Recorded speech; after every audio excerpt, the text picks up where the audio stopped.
Pelaksanaan subsidi bersasar yang berkesan akan membantu kerajaan mengukuhkan kedudukan fiskal negara. Ahli Parlimen Titiwangsa Datuk Seri Johari Abdul Ghani berkata, negara tidak lagi boleh menanggung sistem subsidi yang dibelenggu ketirisan.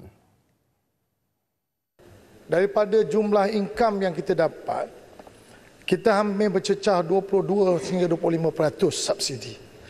Jadi sudah tentu 22-25% ini adalah sangat tinggi.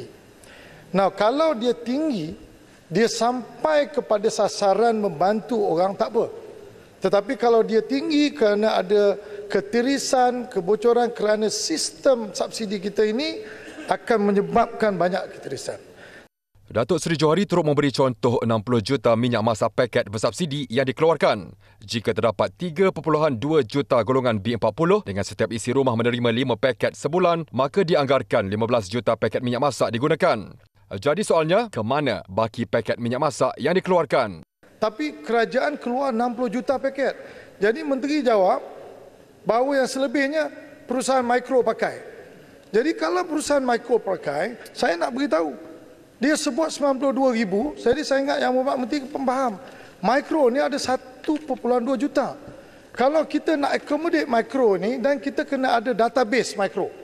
Kalau nak bagi, kita bagi. Jadi kita jangan sebut 60 juta, tapi kita bagi kepada household, sebenarnya bagi kepada perniagaan.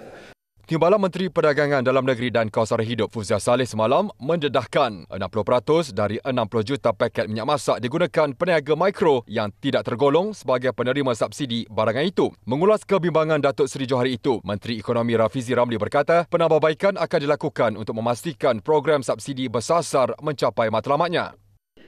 Dan insya-Allah di dalam pengumuman-pengumuman yang seterusnya, kalau kebimbangan Titiwangsa ialah tentang komitmen politik atau dengan izin political will, saya yakin bahawa kerajaan perpaduan ini, kita berada di dalam kerajaan untuk melakukan perkara yang betul.